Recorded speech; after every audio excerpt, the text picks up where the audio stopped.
हाँ तो क्लास, आप सबको वेरी हैप्पी न्यू ईयर। और आइए जान लेते हैं चार ऐसे फ्रेजल वर्ब्स। चार फ्रेजल वर्ब्स हमको ऐसे जान लेने हैं जो बहुत शॉर्ट हैं, छोटे हैं, कम टाइम लेते हैं और आपकी जो लैंग्वेज स्किल्स हैं, स्पीकिंग स्किल्स हैं, उनको स्मार्ट बना सकते हैं। तो शुरुआत करते हैं। देखिए, act on. Act on, act on का मतलब होता है किसी के कहे अनुसार काम करना। किसी के कहे अनुसार काम करना। जैसा आपने कहा मैं वैसा काम कर रहा हूँ। किसी के कहे अनुसार काम करना, यानी कि ऐसे कह सकते हैं कि I shall act on your advice. I shall act on your advice. मैं आपकी सलाह के कहे अनुसार या आपने जो सलाह दी है उसके अनुसार काम करूँगा। दूसरा देखते हैं हम, act against. Act against. Act against का मतलब होता है कि विपरीत काम करना। के विपरीत कोई काम करना। के विपरीत कोई काम करना। इस एक्ट अगेंस्ट का मतलब होता है कि विपरीत कोई काम करना। जैसे कि इंटरेस्ट हमारा कुछ है लेकिन हम काम कर रहे हैं उसके विपरीत, तो इसको लिख सकते हैं कि we should not act against our interest. We should not act against our interest. हमें अपने इंटरेस्ट के अगेंस्ट काम नहीं करना चाहिए, यानी कि जो हम काम कर रहे हैं और इंटरेस्ट उसमें है नहीं तो वो नहीं करना चाहिए। जो इंटरेस्ट है उसमें काम कीजिए। मेरा इंटरेस्ट ये टीचिंग में है, मैं अपने इंटरेस्ट के साथ काम कर रहा हूँ। तो एक्ट ऑन का मतलब कहे अनुसार काम करना और एक्ट अगेंस्ट का मतलब है के विपरीत काम करना। आइए इसके बाद जो दूसरे देखते हैं वो है हमारे कुछ, इनको हटा देता हूँ मैं। इसके बाद आपका नेक्स्ट जो है वो है एक्ट अंडर। एक्ट अंडर का मतलब होता है कि अधीन या किसी के अंडर होकर काम करना। के अधीन, किसी के अंडर होकर काम करना। जैसे मैं एग्जांपल लिखता हूँ, my friend acts under his boss. My friend acts under his boss, यानी कि मेरा दोस्त जो है वो अपने बॉस के अधीन होकर काम करता है। अपने बॉस के अंडर रहकर उनके आदेशों का पालन करके उनकी बात के हिसाब से काम करता है। एक्ट्स अंडर, एक्ट्स अंडर समझ आ जाता है आपको। इसके बाद नेक्स्ट देखते हैं, एक्ट फोर। एक्ट फोर यानी कि किसी के पक्ष में काम करना। किसी के पक्ष में कोई काम करना। किसी के पक्ष में कोई काम करना, तो इसका लिख सकते हैं कि parents always act for their children. Parents always act for their children. कि पेरेंट्स जो है वो हमेशा अपने बच्चों के पक्ष में काम करते हैं। चार फ्रेजल वर्ब हमने पढ़ लिए हैं। एक्ट ऑन पढ़ा, एक्ट अगेंस्ट पढ़ा, एक्ट अंडर पढ़ा और एक्ट फोर पढ़ा। ये चारों फ्रेजल वर्ब्स का आप यूज़ कीजिए। इंग्लिश स्पीकिंग स्किल्स को स्मार्ट बनाइए। और एक और तरीका बता देता हूँ कि आपको इंग्लिश स्पीकिंग में जहाँ जहाँ प्रॉब्लम आती है वहाँ आप एक काम कीजिए कि स्पीकिंग में जो प्रॉब्लम आ रही है उसको आप सोच कर रख लीजिए। यानी कि जहाँ प्रॉब्लम आई उसको आप मेंटली नोट डाउन कर लीजिए मन में ही, और फिर उसको जो प्रॉब्लम बोलने में आ रही है उसको एक बार राइटिंग में लिख के दीजिए कि आप जो बोलना चाहते थे वो और जो आपने बोला वो, क्या आप उनका कंपैरिजन करके अगली बार उनमें कुछ सुधार कर सकते हैं। ये फॉर्मूला आजमाइए। जो आपने बोला उसको नोट कीजिए। अगर कभी आप बात कर रहे हैं या किसी के साथ बात कर रहे हैं तो आपने जो बोला उसको नोट कीजिए, और जो आप बोलना चाहते थे और वो नहीं बोल पाए उसको नोट कीजिए। फिर दोनों का कंपैरिजन कीजिए और एक बार जो बोलना चाहते थे उसको एक बार, दो बार, तीन बार आईने के सामने खड़े होकर या खुद से बात करके, मन में ही बात करके बोलना शुरू कीजिए।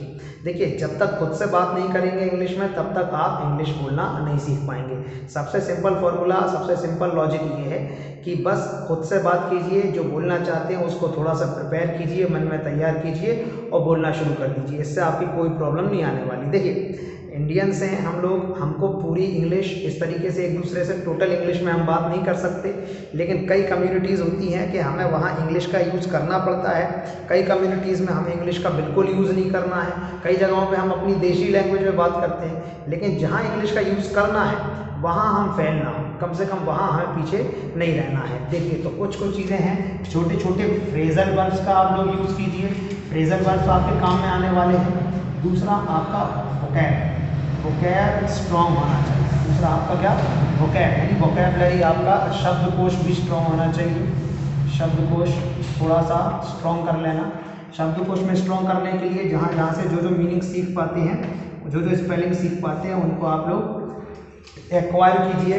ठीक है, आसपास का एनवायरनमेंट में जहाँ आप लोग रहते हैं उस एनवायरनमेंट से एब्जॉर्ब कीजिए इंग्लिश को। जो इंग्लिश आप आसपास सुन रहे हैं, अब ये नहीं कि कोई इंग्लिश बोलने वाले से सुन रहे हैं, आपके घर में जो बच्चे हैं या आप जिन बच्चों को जानते हैं उनकी बुक्स जो होती हैं, एनसीईआरटी बुक्स होती हैं या अदर बुक्स होती हैं, उनकी बुक्स में भी छोटी छोटी चीज़ों की इतनी डीप नॉलेज होती है कि अगर हम उनको एक्वायर कर लें तो भी हम अपनी स्पीकिंग को सुधार सकते हैं। बोलने में जहाँ आप बोलते हैं कि आओ ऐसा करें वैसा करें, वहाँ लेट्स का यूज़ कीजिए। इसका यूज़ कीजिए, लेट्स की आइए देखें, ये करते हैं वो करते हैं, let's do this, let's do that, इनका यूज़ कीजिए। ठीक है, जहाँ पे कहीं पे ऐसा बोलना हो कि मुझे कोई काम करने दो, मुझे देखने दो, मुझे चेक करने दो, मुझे बोलने दो, जैसे मैंने कहा कि मुझे बोलने दो, मुझे बोलने दो, तो इसके लिए बोल सकते हैं let me speak, let me speak. कहीं आप कहते हैं कि मुझे देखने दो, मुझे देखने दो, तो लेट मी सी, लेट मी सी। इसके अलावा और कहीं आ जाते हैं, देखिए मुझे बोलने दो, लेट मी स्पीक, मुझे बोलने दो, लेट मी सी, उसे बोलने दो, किसी पुरुष के लिए तो लेट हिम स्पीक, लड़की के लिए बोल रहे हैं कि उसे बोलने दो, लेट हर स्पीक। ठीक है, उसे करने दो जो वो चाहे, let him do what he wants, let him do what he wants. किसी लड़की के लिए बोल रहे हैं let her do what she wants, तो जो वह चाहता है उसे करने दो। छोटी छोटी सी इंग्लिश फ्रेजेस हैं, इनका आप यूज़ कर सकते हैं। छोटे छोटे से सेंटेंसेस हैं, इनमें कोई रूल नहीं लगता है, कोई ग्रामेटिकल रूल्स नहीं है, कोई बहुत बड़ा हैवी नहीं है, इसमें आप आराम से बात कर सकते हैं। लेट का यूज़ कीजिए, कम का यूज़ कीजिए, सॉरी का यूज़ कीजिए, अगेन का यूज़ कीजिए, थैंक यू का यूज़ कीजिए, वेलकम का यूज़ कीजिए। हम कई बार देख लेते हैं कि हम जो कई चीज़ें ऐसी होती हैं, देखिए एक डिफरेंस है, जब हम सोशल मीडिया पे होते हैं तो सोशल मीडिया पर तो जब हम चैट्स करते हैं तो इन चैट्स में तो हमारी इंग्लिश जो है वो बहुत शानदार होती है, इंग्लिश बहुत शानदार होती है। लेकिन जब हम फेस टू फेस एक दूसरे से बात करते हैं तो वहाँ हमारी इंग्लिश थोड़ी सी डगमगा जाती है, कमज़ोर हो जाती है। तो वहाँ वीकनेस आने का रीज़न क्या है कि सोशल मीडिया पर हम एक दूसरे से फेस टू फेस बात नहीं कर रहे हैं। जब चैट्स कर रहे हैं, टेक्स्ट कर रहे हैं, तो टेक्स्ट में आप लोग बात कर रहे हैं टेक्सटिंग करके, जहाँ आप लोगों को ऑटो करेक्ट भी मिल रहा है, ऑटो करेक्ट मिल रहा है। दूसरा आप लोगों को सजेशंस मिल रहे हैं, जो आप टाइप करते हैं उसमें ऑटो करेक्ट्स मिलते हैं, दूसरा सजेशंस मिलते हैं। ऑटो करेक्ट्स का भी यूज़ कर लेते हैं हम लोग, सजेशंस का भी यूज़ कर लेते हैं, लेकिन जब हम फेस टू फेस बात करते हैं तो ना तो ऑटो करेक्ट्स मिलते हैं ना ही सजेशन मिलते हैं। तो हमें क्या करना है कि इन ऑटो करेक्ट्स और सजेशंस को पहले ही डेवलप कर लेना है। जब किसी से बात करना है तो हमें अपने मन में सजेशंस डेवलप कर लेना है कि हमें वहाँ क्या बोलना है। कई बार ऑटो करेक्ट्स हमारे नहीं आएंगे, लेकिन वो भी हमें अपने मन में डेवलप कर लेना है। तो डेवलप कर लीजिए स्पीकिंग को, अपनी स्किल्स को डेवलप कर लीजिए। इससे ज़्यादा ना तो देखिए कोई ऐप आपको स्पीकिंग सिखा सकता है, ना कोई यूट्यूब चैनल आपको स्पीकिंग सिखा सकता है, ना मैं सिखा सकता हूँ, ना कोई टॉप लेवल के जो टीचर्स हैं वो भी आपको सिखा सकते हैं। कैसे भी किसी भी ऐप से, बुक से, कहीं से भी आप लोग स्पीकिंग नहीं सीख सकते। तब तक नहीं सीख सकते जब तक आप उसको अप्लाई नहीं करोगे खुद पर। जो बताया जा रहा है उसको अप्लाई कीजिए। देखिए ये कंडीशन है, ये कंडीशन है। कोई भी काम आप जैसे फुटबॉल खेलना या स्विमिंग जो है वो यूट्यूब पर देखकर या हम कोई वीडियो देखकर नहीं सीख सकते जब तक हम उसको इन प्रैक्टिस नहीं लेते हैं।